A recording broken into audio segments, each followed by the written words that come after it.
Today we break down the latest ESPN 2024 NFL mock draft. This one from Matt Miller, who I don't always agree with, but that's what makes the draft part so fun.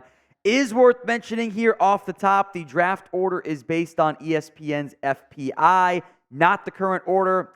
I don't like that decision, but so be it. What does not change is the number one overall pick is currently held by the Chicago Bears via the Carolina Panthers. This pick is Caleb Williams. The Bears are going to have a fun but also tough decision to make. Do you ride with Justin Fields? Do you take Caleb Williams? Do you take Drake Maye? Do you trade the number one pick? Do you trade Fields? A lot of decisions to make there. Do you keep your head coach? 4 games left to go to maybe get some more clarity on that front. But assuming Chicago does get that number one overall pick, should the Bears draft a QB at number 1 overall? Y for yes, N for no. Go ahead and sound off for me in the comments section. The Patriots have the easier choice. Take whatever quarterback doesn't go number 1 overall. That is Drake Maye out of North Carolina. Someone I saw on ESPN claimed that he was Eli Manning-like. It's not a good comp. Maye can move. I think more Justin Herbert is an accurate comp there for Drake Maye. It's the number and the wristbands for me that kind of helps sell that one there. Big talent, be a great pick for the Patriots. Arizona, also the easy choice then. The selection is Marvin Harrison Jr. In theory, you would then build around Kyler Murray for at least one more year. Now you've got all this talent at wide receiver, which they've actually kind of thrown a bunch of picks and trades in recent years. I think Harrison is the best prospect in this year's class. Won't go number 1 because he's not a quarterback, but the talent is absolutely undeniable. Here's your first surprise. The Giants picking number 4. Again, it's based on the FPI and not the actual draft order. Actual order has the Giants at 8, even because they've beaten the Commanders twice. I digress. I don't like the FPI order, but we'll deal with it. Jayden Daniels is the selection here at number 4, the Heisman Trophy winner. I think especially from like the highs, some Lamar Jackson stuff in there. Daniels is better on the deep ball than Lamar is and was coming out. I think Lamar's better, kind of more of some of those middle of the field stuff from that perspective. If the Giants kind of bottom out and the Tommy DeVito meme kind of dies out as well, then the Giants would certainly consider a quarterback in the top 10, in the top 5. But it would be a far jump from a league that was like, nah, we're not going to draft Lamar Jackson at the back end of round 1, and his own team passed on him for a tight end, to we're going to take a similar-ish player in Jayden Daniels in the top 5. Will he be, Jayden Daniels, the LSU Heisman Trophy winner, a top 5 pick? 1 for yes, 0 for no. It is the pinned comment on today's video. If the ad comes here on YouTube, take advantage of it. Head down there, let me know 1 or 0. The Commanders at number 5 take Fashanu. Guess quarterbacks, if you're picking 5, you're sure you're not going to take a quarterback? Either way, I digress. They take a very talented, still not 21-year-old offensive tackle out of Penn State. Dallas Turner is the pick here. Matt called him the best defensive player in the class. I think he might be, but we're also talking about is he a lock top 10 pick in a normal defensive class? I'm not so sure. I would have maybe gone Joe Alt, helped out my offensive line, but I do like what Turner brings. This one will be controversial. J.J. McCarthy, number 7 to the Las Vegas Raiders. Shadur Sanders is going to go back to school. Quinn Ewers going to go back to school, it sounds like, too. I don't know about McCarthy. I liked a lot of the stuff I saw earlier this year, but in some of those later season games, it was just like, we're going to run the football. They kind of got away from the McCarthy passing game. He was great on third downs this year. The skill set's there, but the translatable plays haven't been nearly as much as other quarterbacks. He's a boom or bust player at number 7. Number 8, Malik Nabers. Here's an explosive playmaker for Caleb Williams. Plus whatever pick you would potentially get for Justin Fields. I think you'd move on from Darnell Mooney in this potential scenario. Number 9, love this pick for the Jets. I think Joe Alt he's neck and neck with Fashanu, 1A, 1B. He was that great this year for Notre Dame. this would, in theory, help out Aaron Rodgers, who, in theory, is back next year from his Achilles injury. I still don't think he comes back this year. Jets are kind of clinging to playoff hopes, but they won, so maybe it'll happen. Number 10, the Los Angeles Chargers, Brock Bowers. I like Bowers. I don't think he's the same, blocker that some of the better tight ends are, but treat him as a playmaker. I think he's the second best one in this class behind Marvin Harrison Jr.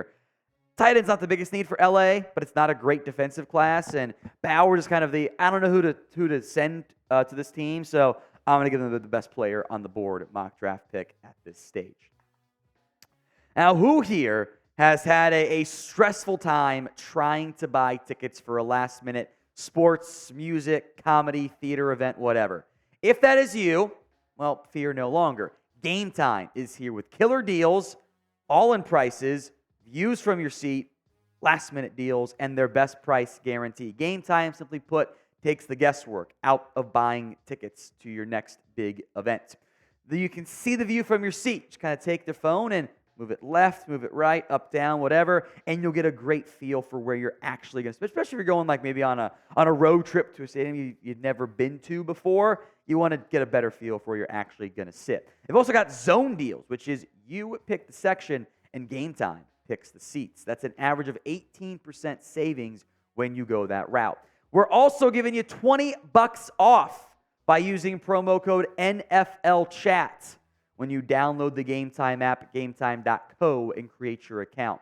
Link and the promo code will be in the comment section and the description of today's video. It's promo code NFLCHAT for $20 off your first purchase. Terms do apply, but check the comment section and the description for the link to create your account, download the app, and the deal NFL chat.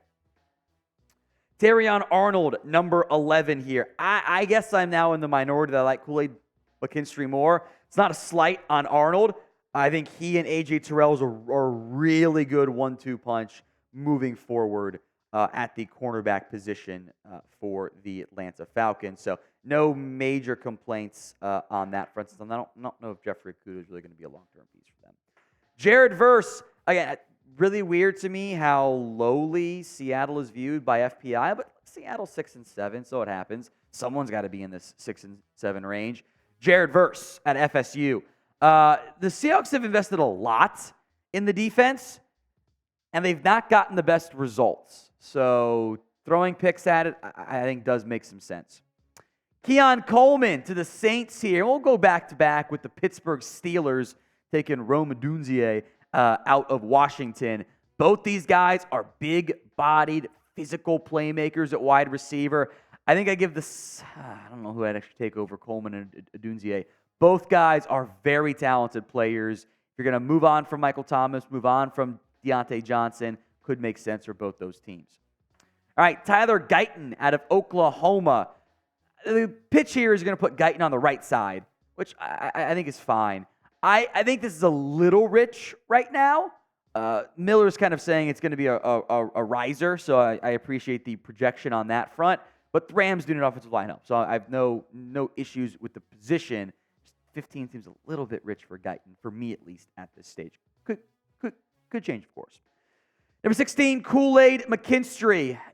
Colts have tried some corners. They drafted Juju Bretz in the second. He's been a bit banged up lately.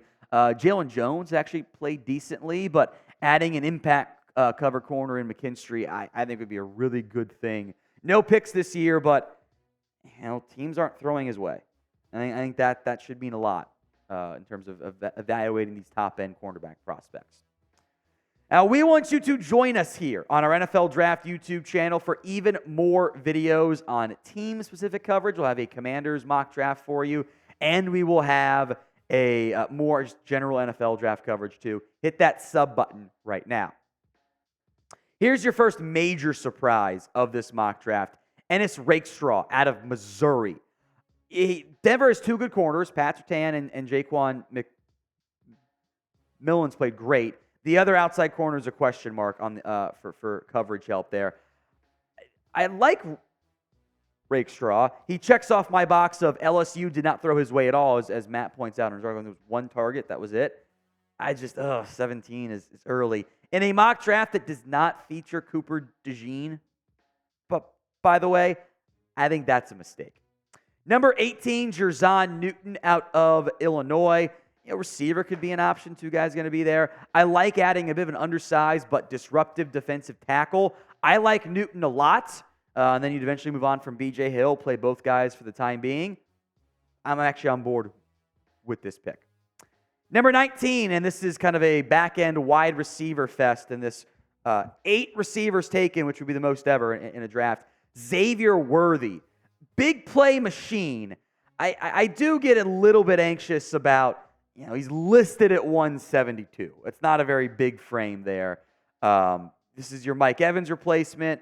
Worthy offers some return value potentially as well. I just, top 20 is a little bit rich for me there. I do like the Kalen King pick here. Look, he did not play well against Ohio State. Marvin Harrison Jr., what are you going to expect there? It's kind of like A.J. Terrell vibes, he got torched by Chase. Turns out Jamar Chase is just a top 5 receiver or whatever. So I'm not going to ding King that much for me. And corner is a big need for Arizona. J.C. Latham for the Green Bay Packers. I think this is great value for a right tackle. I think Latham offers a lot of power as well. Like that selection for Green Bay. Love this one for Nate Wiggins to the Minnesota Vikings. Their defense has wildly exceeded expectations. I think they still need more cornerback help with maybe some edge help too with some uncertainty there. Speaking of edges, Liatu Latu out of UCLA, who the implication here is that he fell because of medicals. I think only on what we've seen so far, I think you make a great argument. Latu is actually the best defensive prospect in this year's class. Now, the medical stuff has to be all sorted out. I don't know how great he's actually going to test, but the production at UCLA this year was absolutely incredible. Did medically retire briefly at Washington, transferred to UCLA, so some shades of Jalen Phillips from that perspective, I suppose. Who do you think is the best defensive prospect in the 2024 class? Sound off for me in the comment section right now. Another impact edge here, Chop Robinson. Would have loved the Jayden Newton fit, but he's already off the board there. More pass rush would be useful. It's all upside with him. The pure production is not there, but the athletic numbers absolutely are. Kind of like, I'm drawing a blank on Odafe Owe. Similar vibes coming out of Penn State. Great athlete, not great production. Xavier Leggett had a massive breakout year for South Carolina after doing very little previously. Big frame, 6'3", 227. I don't know if he's really going to be a top 25 pick. The team's a bit rich for me, but he'll be a top 55 pick, I think. Detroit Lions, Brian Thomas Jr. Not sure what the future holds for Jamison Williams, but Thomas is 6'4" and can fly a bit as well. He and Amon-Ra St. Brown and asterisks, I guess, on Jamison Williams is certainly a fun wide receiver trio. Here's the 8th receiver, A.D. Mitchell out of Texas. Look, Mitchell he's a weird one for me. That sometimes like the ball tracking, like, I don't know if I did that one well enough there. There's the occasional drop. The still kind of more upside than like full-fledged, massively proven talent. Did have 800-plus yards this year for Texas. Love the height, weight, speed combo. I could see him sneaking in the back end of round 1. I wouldn't be shocked if he even went before Xavier Worthy did. How many wide receivers do you think end up getting drafted in round 1? There's 8 in this mock draft. That would be a record-setting number. 7 was the previous mark back in 2004. Sound off in the comments. I don't like this pick for my Dallas Cowboys. JT Tuimoloau is a good prospect. I think he's more traits than production like a lot of these back-end guys are. My issue is that the first word is there's no clear-cut need in Dallas right now. Yes, there is. It's offensive line. Tyron Smith in the last year of his deal. He might retire. Tyler Biadasz is in the last year of his deal. Offensive line's an obvious need, and there were several good ones on the board, including several who did not get drafted, that I would have gone with before taking another edge when you have Micah Parsons, Tank Lawrence is under contract, you have Sam Williams. You might take an edge. This is maybe your long-term Tank Lawrence placement. That's fine, but I think that O-line might make more sense as we sit now for Dallas. Kamari Lassiter, I actually don't mind going Georgia corner to Philadelphia. That actually does make some sense. The Miami Dolphins here, taking an offensive lineman. Maybe this is your eventual Teron Armstead replacement. Kingsley Suamaitai out of BYU, who's was a little bit more up and down than I would have liked this season, but there is plenty of traits and intrigue and talent there for the Cougar. Chris Braswell out of Alabama goes to the Ravens. Suppose that's fine because you got to replace Jadeveon Clowney, at least long-term there. There have to be defensive players, right? This is the 13th defensive player in this mock draft, which is very few, very light relative to like the common draft era. You have like all the picks, etc. I don't know if Braswell's the right guy, but he could sneak in the back end because it's just not the same level of defensive talent there normally is. Finally, the right tackle out of Oregon State, Taliesie Fuaga. I love this fit. I don't think Colton McKivitz is that great of a prospect there. I think Fuaga is a fun fit for San Francisco. Offensive tackle certainly makes sense. All right, who did Matt Miller leave off of his 2024 NFL mock draft? I've got some names we'll go rapid fire on, but I want to hear from you guys first in the comments section. The big misses for me. Amarius Mims, I love him as a left tackle prospect. Upside, maybe goes pro, maybe does not, but there's a lot of talent there. I think he should sneak in round one. Cooper DeJean, he's a really good prospect. Can play all 5 spots in the secondary. I don't know how he didn't go in round one. Amika Ibuka, you can put all those receivers in, leave off the other OSU guy, and I think leaving off Troy Franklin's a mistake. I think he should go over guys like, the Texas kids, etc. I think he's too dynamic. I like Denzel Burke a lot out of Ohio State. Other offensive linemen, Troy Fautanu from Washington, Graham Barton are probably going to kick inside of the NFL. I think Patrick Paul has ability. Quinion Mitchell, the Toledo corner, is actually really good. Under the radar name because he played at a MAC school, but he's awesome. And I always love my safeties. I think Tyler Nubin, when it's all said and done, will be my number 1 ranked safety this season.